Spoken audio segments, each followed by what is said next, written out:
Eu convido a sentados mesmos, abrimos a palavra de Deus. No livro de Gênesis, teremos 3 versículos no livro de Gênesis. Primeiramente, capítulo 39,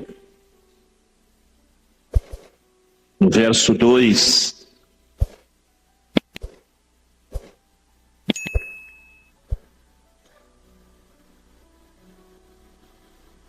Diz assim a palavra de Deus: E o Senhor estava com José,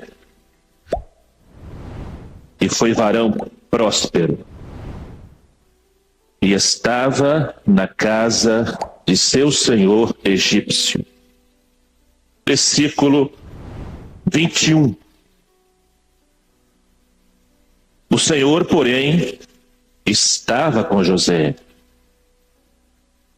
estendeu sobre ele a sua benignidade e deu-lhe graça aos olhos do carcereiro mor. Agora, primeiro versículo, ele estava escravo na casa de Potifar. Segundo versículo, ele está preso. Mas diz a Bíblia que o Senhor era com ele. Mas é paradoxal, não é? Capítulo 49.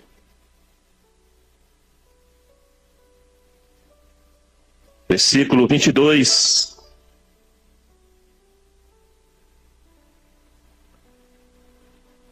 José é um ramo frutífero. Ramo frutífero junto à fonte. Seus ramos correm sobre o muro.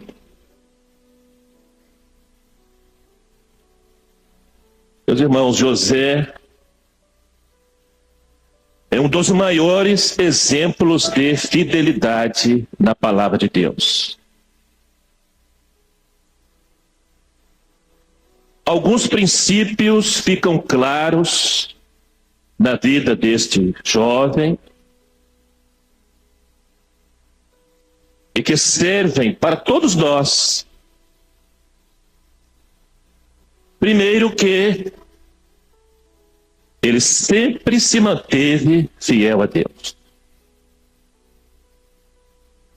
Segundo, que quando tudo conspirava contra a fé dele, quando todas as circunstâncias eram adversas, mesmo assim, ele não murmurou contra Deus.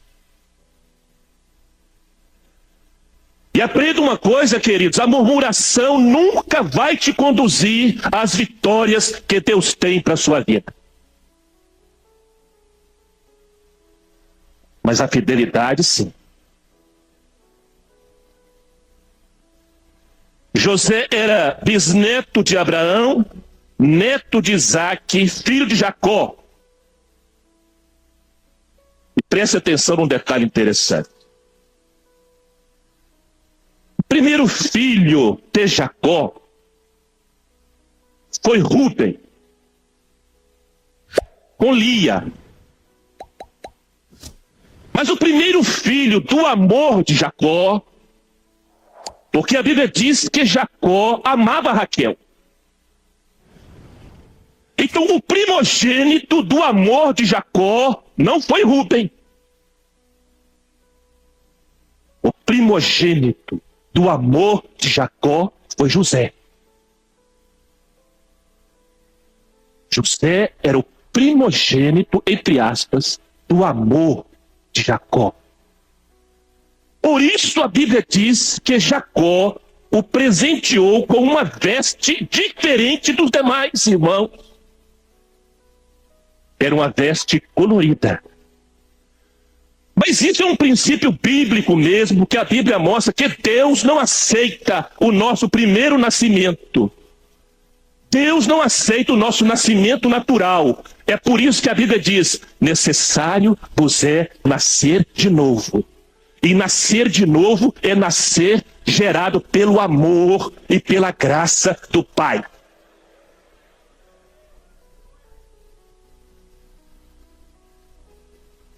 O nome José significa que Deus acrescente. Foi o pedido de Raquel, quando ele nasceu, porque ela era estéril. Ele nasce por um milagre. O novo nascimento é um milagre. Mas preste atenção, queridos, que de filho predileto, ele passa a ser escravo. De escravo, ele vai se tornar prisioneiro, mas a Bíblia diz que o Senhor era com ele. E eu pergunto aqui, amados, se você não tivesse fé no seu coração, você conseguiria entender isso? Você conseguiria processar isso? Que de filho predileto, ele passa a ser escravo e passa a ser prisioneiro, mas Deus era com ele. A razão não consegue processar isso, só a fé. Não se explica a fé pela razão. Não adianta querer explicar a fé para o seu amigo, para a sua colega, não adianta. Eles precisam ter uma experiência com a fé. Aí eles vão entender o que você já entendeu. Mas isso não significa que você não deve orar por eles. Pelo contrário. Todas as situações difíceis que sobrevieram a José estavam carregadas de providências divinas. Deus iria usar todas as adversidades, todas as circunstâncias negativas para salvar a família dele, para salvar outros povos que estavam com fome e para revelar a soberania de Deus. Mas é evidente que José não sabia que todas aquelas circunstâncias, quando jovem ainda, ele não sabia que estavam carregadas da providência divina. Mas ele sabia uma coisa: ele sabia que podia confiar no Deus de Jacó. Ele se lembrava dos sonhos que Deus falou com ele. Ele se apegou à ciência de Deus e não à ciência, ao conhecimento das circunstâncias temporais.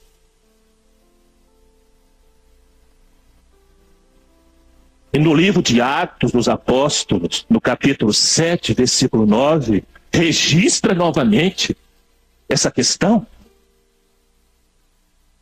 E diz assim: os patriarcas, meus irmãos, os patriarcas, tendo inveja de José, venderam-no como escravo para o Egito, mas Deus estava com ele.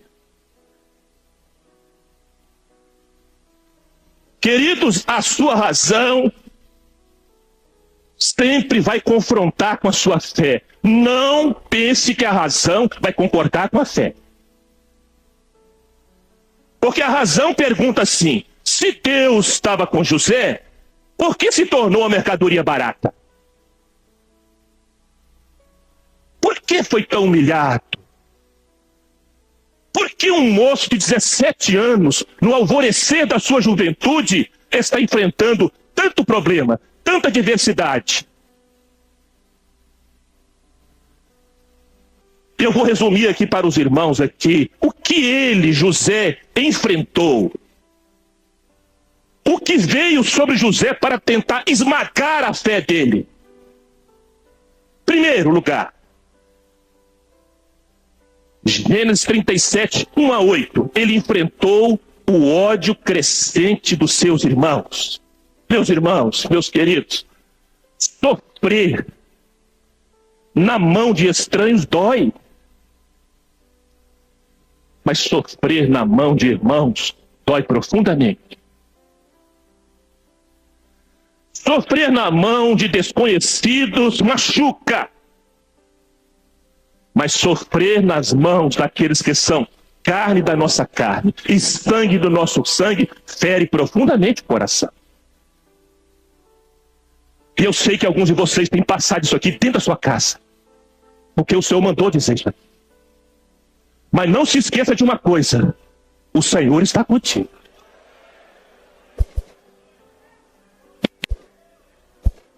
Em segundo lugar, ele enfrentou a inveja e o ciúme irracional dos seus irmãos.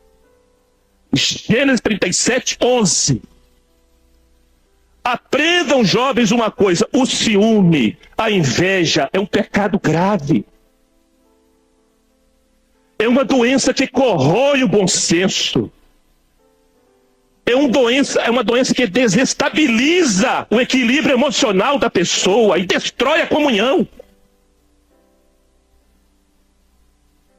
O ciúme vê o que não existe. O ciúme aumenta o que existe. E o ciúme procura o que não quer achar. Esse é o ciúme. O ódio, tomado ao ciúme, mataram José no coração dos irmãos dele. E sabe o que a Bíblia diz quando você odeia seu irmão? Sabe o que a Bíblia diz quando você aborrece o seu irmão? Não estamos brincando aqui de igreja não, hein?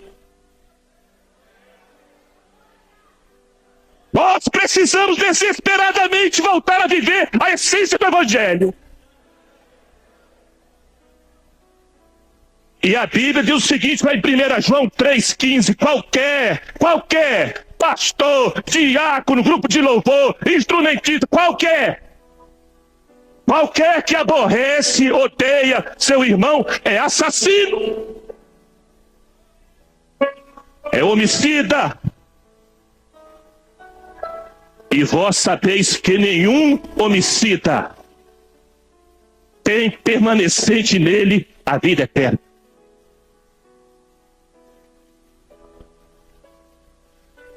Em terceiro lugar, José enfrentou a crueldade dos seus irmãos. Gênesis 37, 24. Ele é jogado e abandonado num poço.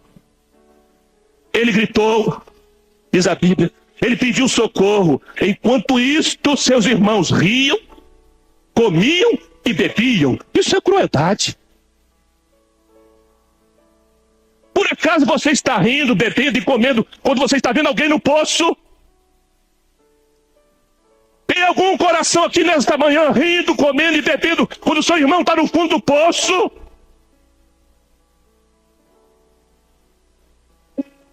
José clamava por socorro e chorava. Mas seus irmãos tamparam os ouvidos e não atenderam.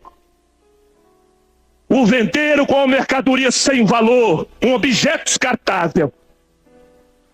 E esta equação, ódio, mais ciúme, mais inveja, é igual a crueldade.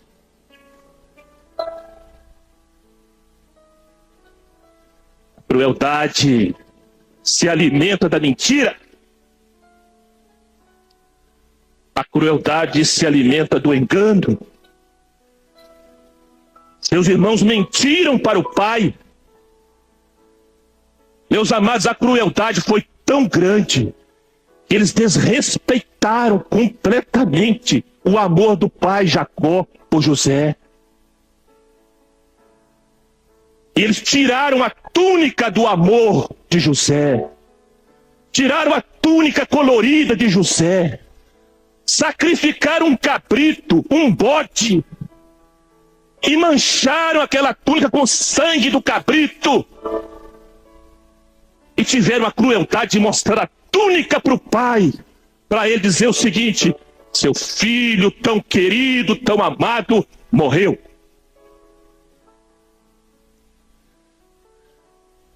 Meus queridos, o sangue de cabrito é o sangue do engano.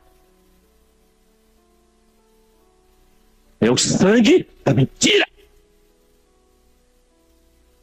É o sangue do desprezo.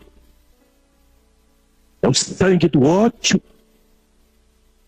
É o sangue da inveja, do ciúme, da crueldade, ao contrário do sangue do Cordeiro.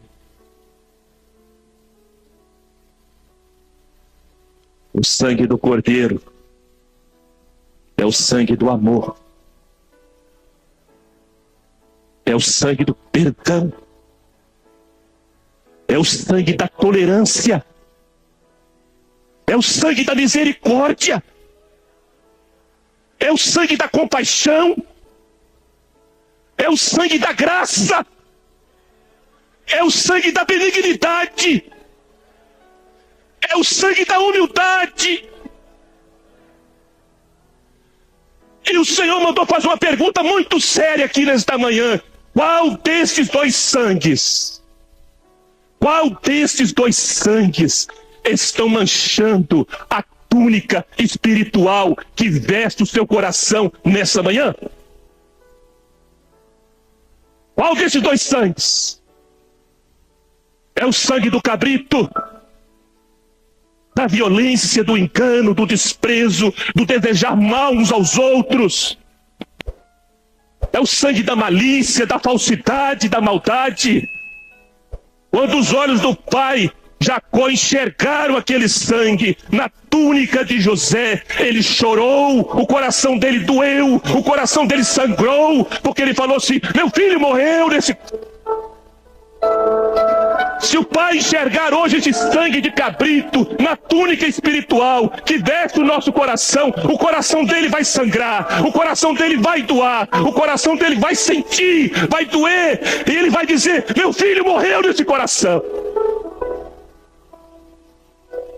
Mas se ele enxergar na túnica que veste o nosso coração, na túnica espiritual que veste o seu coração, se ele enxergar o sangue do Cordeiro, o coração dele se alegra, o coração dele sorri, e ele diz: meu filho está vivo, meu filho está vivo nesse coração. Não adianta, meus irmãos, dizer glórias e aleluias se o sangue do Cordeiro não estiver realmente na túnica do nosso coração. Deus não vai aceitar essa glorificação, não.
Preste atenção. Jovem, donzela, preste atenção. Só quem é fiel é corajoso para fugir.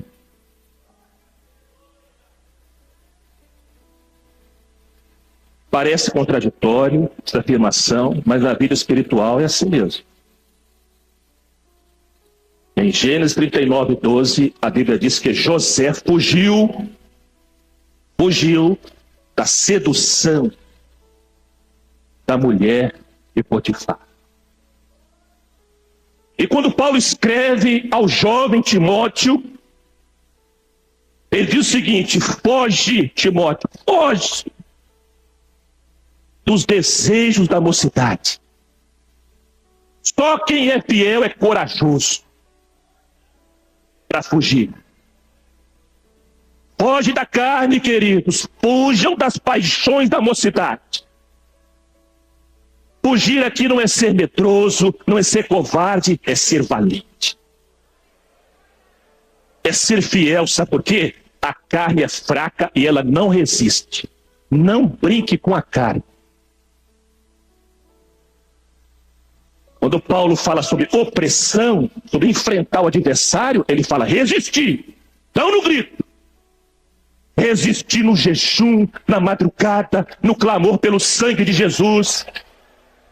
Mas quando ele fala de desejo da mocidade, ele fala, foge, foge. Mas sabe uma coisa, amados? Quando você fugir da carne, quando você for corajoso, fiel, para fugir dos desejos da mocidade, ela vai desafiar você. Ela vai tocar o seu ego. Ela vai querer tocar o seu eu. Ela vai dizer assim, você não é homem, não? A resposta do fiel é a mesma de José.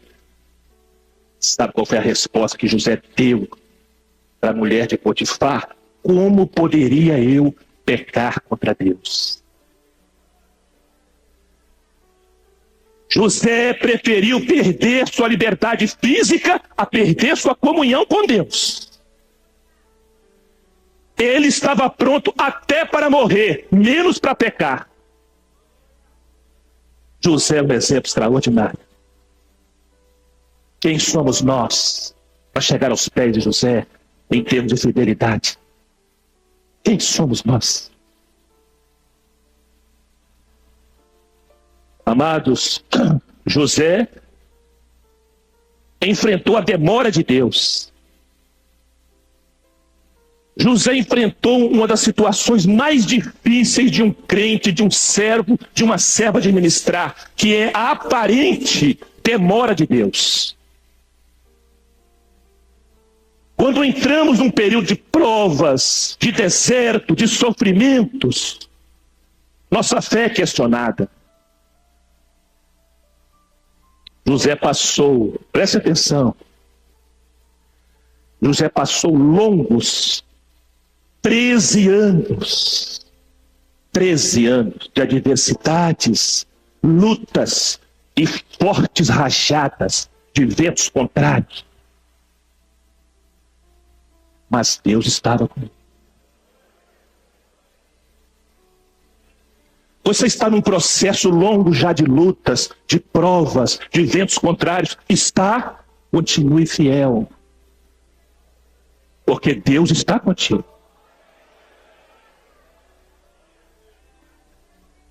Enquanto na demora aparente de Deus, a razão desespera, a fé descansa. Enquanto na demora aparente de Deus, a razão grita, onde está Deus? Por que não responde? A fé, pelo contrário, a fé louva e adora. Enquanto a razão desconfia e pergunta, como Israel perguntou no deserto, está o Senhor no meio de nós ou não? Enquanto a razão fala isso, a fé genuína, verdadeira, ajoelha e confessa, tudo posso daquele que me fortalece.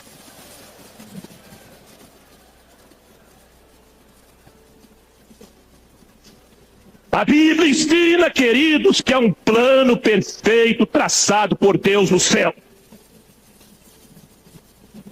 A Bíblia ensina que Ele age soberanamente. A Bíblia ensina que Ele transforma as tempestades mais furiosas em experiências benditas, com o amor, com o poder, com a graça e com a misericórdia dele. José era um jovem fiel ao seu pai, fiel ao seu patrão e fiel a Deus. Portanto, ele tinha bom testemunho em todo lugar que ele ia. Ele tinha bom testemunho dentro da casa dele, no trabalho dele e na igreja também. Estamos assim? José era um jovem espiritual. Deus falava com ele em sonhos. Ele tinha conhecimento de Deus, tinha temor. E ele tinha fé para confiar que os planos de Deus são maiores e melhores que os nossos planos. Quem não é espiritual subestima a fidelidade de Deus. Mas quem é espiritual sabe que é o céu que governa a terra. Quem é espiritual sabe que não existe para nós nem azar e nem sorte. Tudo que está acontecendo na sua vida, se você é fiel a Deus, saiba de uma coisa, está na agenda do céu. E se está na agenda do céu, o último capítulo quem vai escrever não é aqui, é lá em cima.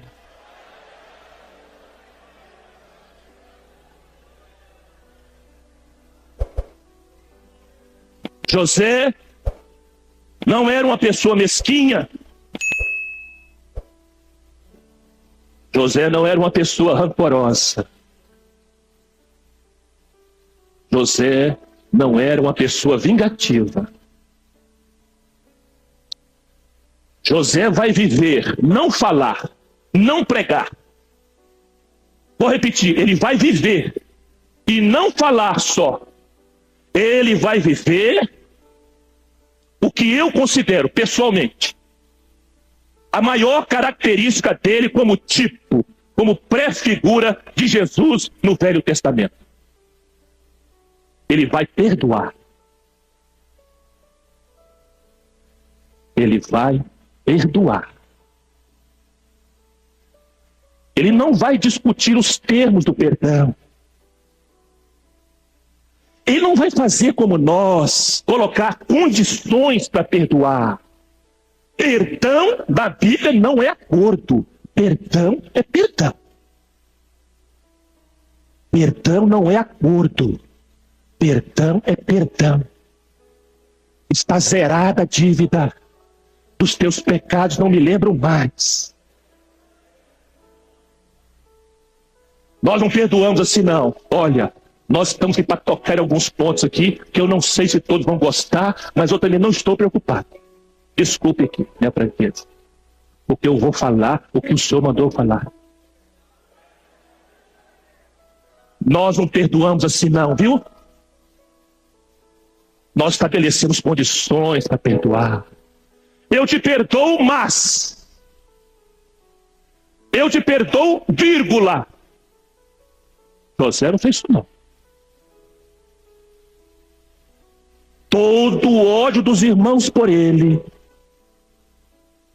toda inveja, todo ciúme, toda maldade, toda crueldade, ele vai perdoar. Sabe por que ele é um tipo, para mim, essa é a maior característica dele com relação a Jesus? Porque Jesus também fez isso. Sabe por que nós estamos aqui nesta manhã? Porque no alto da cruz do Calvário, ele olhou para a multidão algoz, manchada com sangue de cabrito no coração deles. Ia derramar agora o sangue do Cordeiro, para substituir aquele sangue do cabrito. E no alto da cruz do Calvário, ele disse: Pai, perdoa-lhes, porque eles não sabem o que fazem. Não estamos aqui porque somos bonzinhos. Não estamos aqui porque somos organizados. Não estamos aqui porque somos a nata do Evangelho. Nós estamos aqui porque Jesus me perdoou de todos os meus pecados.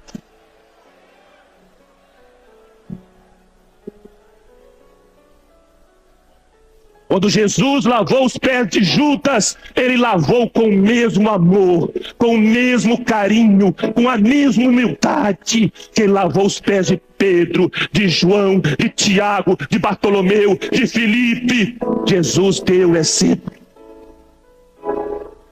Quando Jesus chamou Pedro para conversar, depois que ele ressuscita, e eles foram pescar e não pescaram nada, ele primeiro abençoou os discípulos.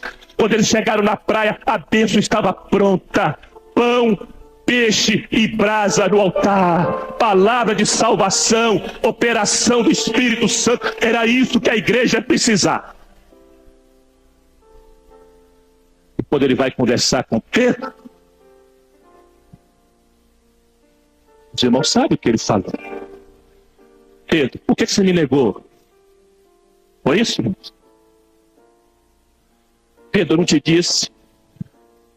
Pedro, eu vou te perdoar se... Isso não.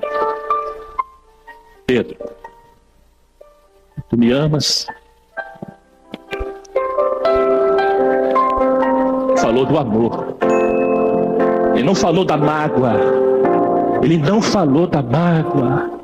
Ele não abordou o ressentimento. Ele não apontou a falha. Ele não tocou mais na ferida. Pedro, tu me amas? Apacenta as minhas ovelhas. José viveu, queridos, José viveu, no meu entender, a essência do Evangelho antes do Evangelho ser escrito, como regra de fé e prática. Ele viveu o Evangelho. Ele amou e perdoou. Esta é a essência do Evangelho. Qual o Evangelho que te salvou, meu querido, minha querida? Hein? Qual foi o Evangelho que te salvou? É o Evangelho do bate-boca?